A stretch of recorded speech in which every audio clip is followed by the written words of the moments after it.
Kemenangan Donald Trump dan sapu bersih Partai Republik dalam pemilihan presiden di Amerika membuat aliran dana global kembali bergerak ke negeri Paman Sam. Begitu juga di pasar Indonesia, tak heran IHSG pun meluncur turun dari level 7.500 kembali ke level 7.200-an di minggu lalu. Apakah ini peluang untuk investor atau saatnya menjauh? Apakah masih ada saham yang bisa kita koleksi di saat ini?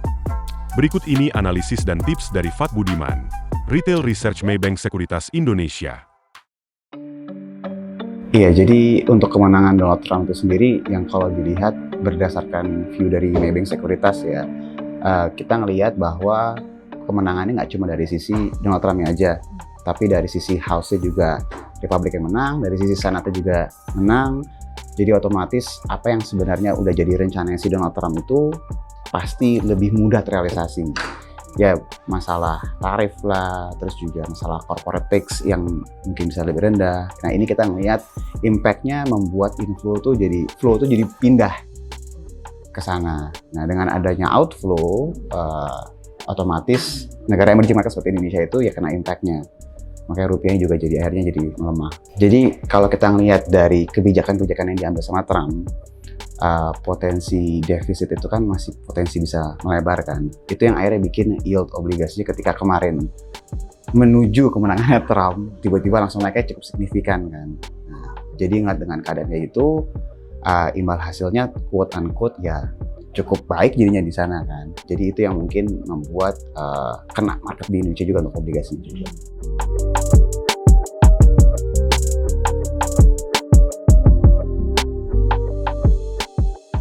Jadi kalau ngeliat dari probabilitas dari sisi market dan juga dari sisi view-nya Maybank Sekuritas di November ini seharusnya terjadi cut rate itu sebesar 25 basis point.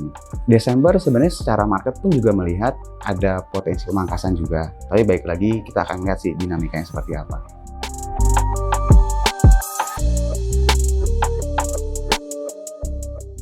Ya sebenarnya koreksi itu kan sebenarnya normal ya di market. Jadi tergantung nanti temanya apa yang dijadikan justifikasinya. Nah saat ini memang keadaan sekarang bisa dikatakan secara jangka pendek emang nggak favorable buat Indonesia. Tapi buat investor, buat mereka yang seneng dengan emiten yang rajin memberikan dividen, jelas saham-saham yang terjadi koreksi kayak di perbankan itu harusnya untuk saat ini menjadi momentum yang bagus sih.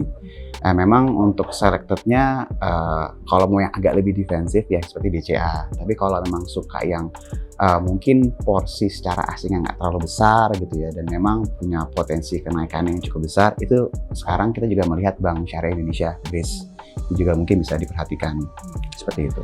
Kalau misalnya lihat secara umum ya, kita ngelihat memang ada beberapa sektor yang diuntungkan juga dari kebijakan-kebijakan dari pemerintah baru juga. Ya, salah satu contohnya seperti sektor CPO yang kita lihat itu harusnya diuntungkan dari kebijakan-kebijakan pemerintah yang baru sekarang seperti ada biodiesel itu. Terus juga kita ngelihat di sektor seperti mining dan metal ya kalau misalnya kita lihat dengan adanya kebijakan dari sisi Donald Trump ini berjalan, salah satu negara yang mungkin akan kena dampak quote-unquote negatif kan China ya. Harusnya China akan lebih stimulusnya akan lebih besar karena itu harusnya bisa menguntungkan dari sisi mining sama metal. Itu sih mungkin beberapa sektor yang bisa diperhatikan.